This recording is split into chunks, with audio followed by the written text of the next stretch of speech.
Assalamualaikum warahmatullahi wabarakatuh. Di sini saya akan menjelaskan tentang jadal dalam Al-Quran. Apa itu debat atau jadal? Tentang jadal dalam Al-Quran. Kata jadal atau jidal mengacu pada arti debat atau diskusi. Jadi dajjal berarti bertukar pikiran atau pendapat satu sama lain, mencoba berdebat untuk memenangkan pikiran atau pendapat mereka dalam perjuangan yang sengit. Usul kata jadal adalah jadaltu al-habla, yang artinya saya menguatkan berputar, seolah-olah kedua pihak bertikai sedang memutar otak. Debat atau jadal menurut terminologi.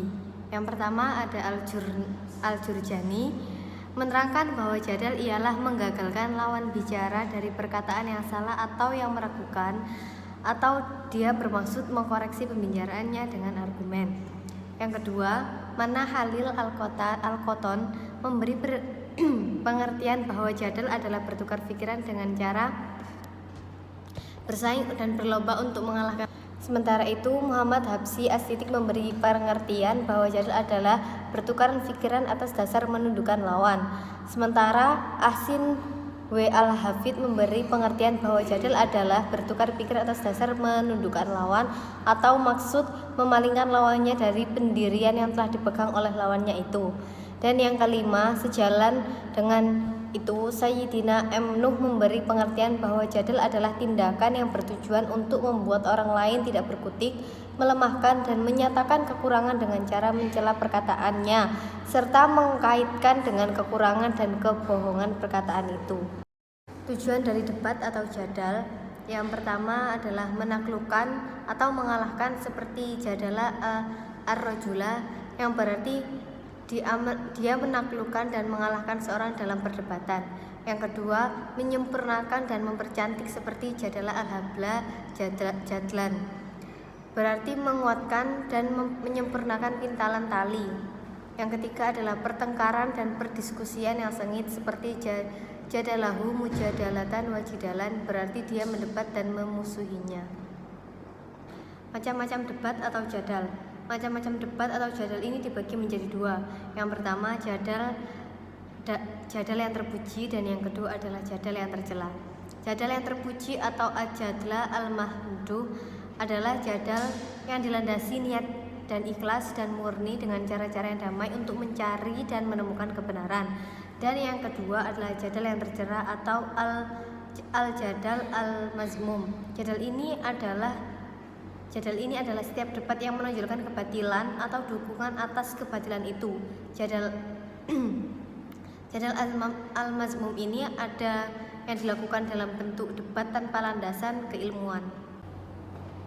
Macam-macam jadal Al-Quran menurut Mana Al-Qoton.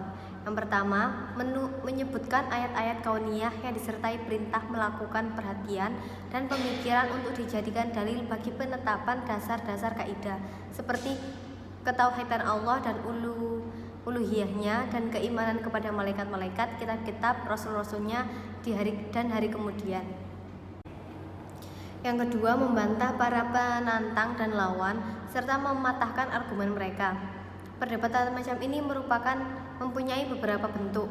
Yang pertama, membungkam lawan bicara dengan mengajukan pertanyaan tentang hal-hal yang telah diakui dan diterima baik oleh akal, agar ia mengakui yang tadinya diingkari, seperti pengakuan dalil dengan makhluk untuk menetapkan adanya halik, seperti firman Allah dalam surat At-Tur ayat 35-43. Mengambil dalil dengan mabda atau asal mula kejadian untuk menetapkan ma'ad atau hari kebangkitan, seperti firman-Nya dalam Quran surat Al-Ahqaf ayat 15.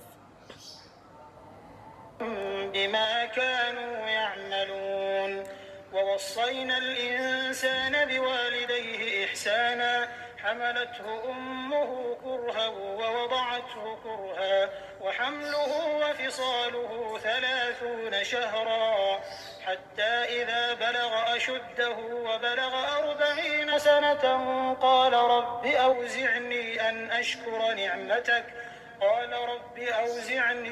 أشكر نعمتك التي أنعمت علي وعلى والدي وأن أعمل صالحا ترضاه وأصلح لي في ذريتي إني تبت إليك وإني من المسلمين. dan juga membatalkan pendapat lawan dan membuktikan kebenaran kebalikannya seperti yang tersurat dalam Quran surat Al-An'am ayat 91.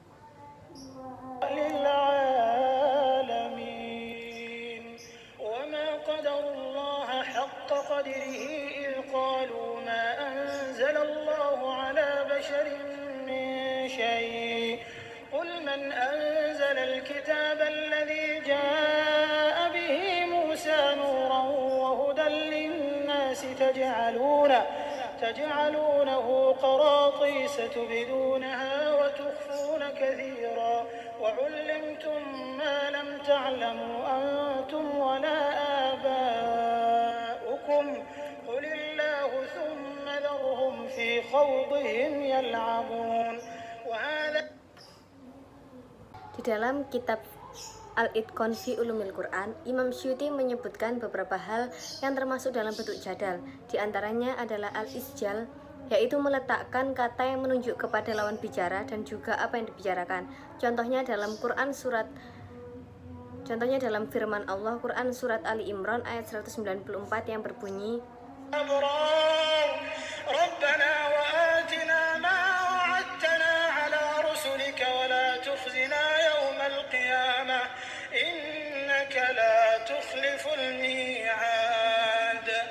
Dan juga Quran surat Ghafir ayat 8 yang berbunyi, ربنا وأدخلهم جنات عدن التي وعدتهم ومن صلح من آبائهم وأزواجهم وذرياتهم إنك أنت العزيز الحكيم. Yang keempat, menggunakan teori as-sabra wa taksim, yakni mengoleksi beberapa sifat sesuatu kemudian menjelaskan bahwa sifat-sifat tersebut bukanlah atau ilat alasan hukum seperti firman-Nya dalam Quran surat Al-An'am ayat 143 dan 144. Yang kelima, membungkam lawan dan mematahkan hujahnya dengan menjelaskan bahwa pendapat yang dikemukakan itu menimbulkan suatu pendapat yang tidak diakui oleh siapapun. Misalnya pada Quran surat Al-An'am ayat 100 sampai 101. Macam-macam istilah yang digunakan dalam ilmu jadal. Dalam ilmu jadal ini ada 7 istilah yang biasanya digunakan. Yang pertama ada as-sabru at-taksin, yang kedua ada al-qaulu bil mujab, yang ketiga ada at-taslim, dan yang keempat ada al-isjal, dan yang kelima ada al-intiqal, yang keenam ada al-munaqadah, dan yang ketujuh ada mujarad al-kasmi li yatsar. Sekian presentasi dari saya, kurang lebihnya mohon maaf. Wabillahi taufiq hidayah. Wassalamualaikum warahmatullahi wabarakatuh.